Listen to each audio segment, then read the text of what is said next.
There's one word for a street that ends at a private ocean gate, backed by a house most Hampton streets couldn't fit. Fairfield Pond Lane does that. This aerial shows the whole story before you even reach the front door. An ocean view lawn the size of a small park, a private tennis court, a pool that answers directly to the dune, and 363 feet of ocean frontage that belongs to one house. This is 39 Fairfield Pond Lane in Sagaponack, 11,500 square feet, 7 bedrooms, 10 bathrooms, 4 acres, designed by Robert A.M. Stern. Let's go inside.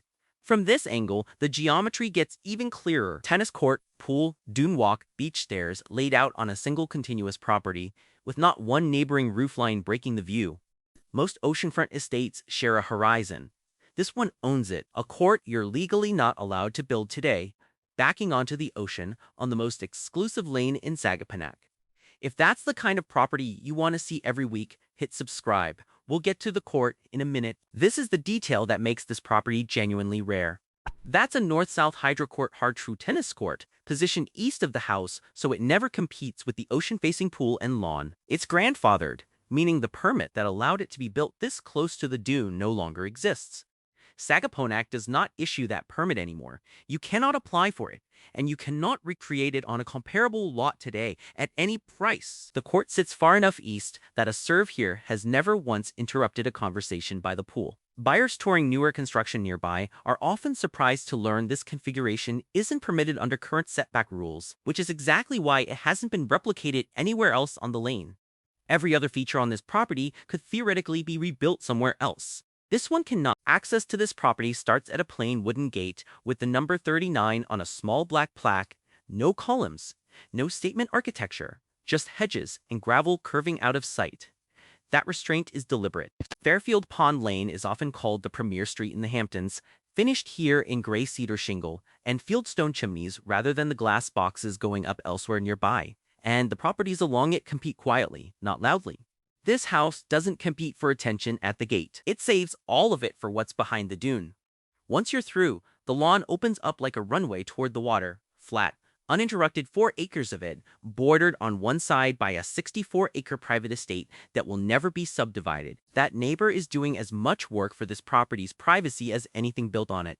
Follow that lawn far enough, and it ends at water, both kinds. The pool runs long and narrow along the dune side of the house, finished in dark plaster, so the water reads almost black against the ocean beyond it. Stone coping, a straight vanishing edge, water spilling into a stone-clad channel below, no rounded corners, no resort curves, just a clean line pointed at the horizon. Lounge chairs and umbrellas line one side. The rest is left open, so the ocean stays the focus. Under the covered veranda, a 12-seat outdoor dining table sits beneath a wood-beamed ceiling, with a stone-arched grill station built into the wall beside it. A built-in wine fridge sits inside that same stone arch, so nobody has to leave the veranda to refill a glass. This is not a poolside snack bar. It's a second dining room that happens to be outdoors. Picture a Wednesday evening out here. The grill is going, the tide is out, and nobody is checking a watch. All of this sits directly off the house, which is where the real surprises start. Step inside and the ceiling does the talking first, vaulted, shiplap paneled, broken by a single oval skylight that drops a shaft of daylight straight into the seating area below. Every window in this room faces water. The main sitting area centers on a floor-to-ceiling fireplace clad in swirling gray and white marble, a wall-mounted television recessed above it, herringbone tile inside the firebox. On the far end, a curved built-in banquette wraps a bay window, framing the ocean like a piece of art that changes with the tide. European oak flooring runs continuously from the entry through the sitting area, so the whole floor reads as one uninterrupted plane.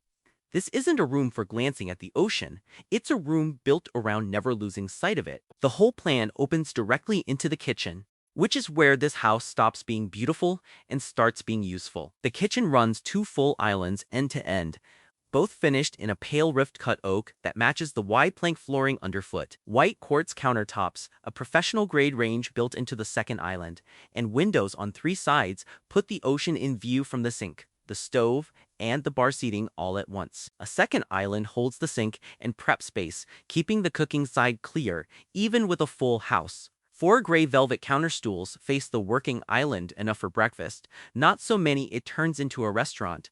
Whoever built this kitchen was not trying to impress anyone. They were trying to feed a full house without losing sight of the water for a single minute. The formal dining table sits beneath the same marble fireplace wall as the living room, with a single abstract painting doing all the color work. Above the mantel, everything else in the room stays neutral on purpose. Around the corner, a round marble table in its own bay window works as a game table by day and a casual dinner spot by night, with board games stacked on open shelving nearby. Past that, a second bay window seating nook, pale linen cushions, 3 exposures of glass, a round ottoman doing double duty as a coffee table. This isn't overflow seating, it's simply more ocean from another angle. This house has more places to sit and look at the water than most hotels do. The primary suite starts with its own den, a barrel-vaulted room lined entirely in warm oak, with a fireplace, a wall-mounted TV, and French doors opening straight onto an ocean-facing terrace.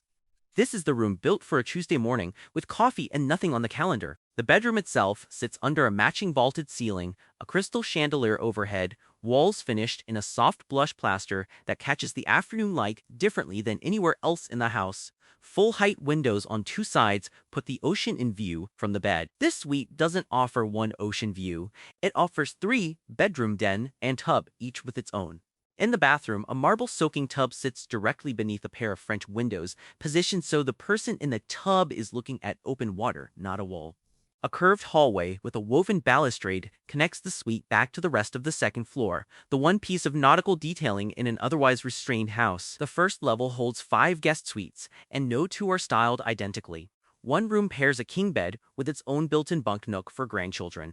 Another comes with a wall of 9 framed prints and a private desk in the bay window. A dedicated bunk room sleeps 4 on built-in beds with rolling ladders, proof that the Flex 7-bedroom count on the listing isn't just a technicality. Down the hall, a piano room with a white upright piano and a curved window seat looks out over trees instead of ocean, giving the house one room that isn't chasing a view.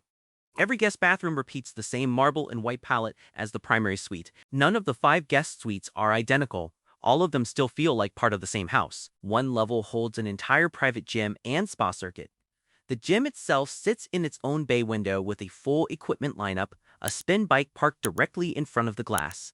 Most home gyms face a mirror, this one faces the ocean instead. Next door, a cedar sauna with a low bench and a wooden bucket, then a mosaic-tiled plunge pool built into the corner of its own room, lit from the ceiling edge. A separate reformer studio, mirrored wall-to-wall, adds a 4th station to the circuits, so this level functions less like a home gym and more like a private athletic club. Downstairs, a full recreation room holds a foosball table, a ping-pong table, and a wall of framed vinyl and concert memorabilia. Clearly a room built around real memorabilia, not staged from a catalog. Around the corner, hidden behind what looks like a plain wall panel, is a fully circular library, curved oak shelving wrapping the entire room, a skylight cut into the domed ceiling.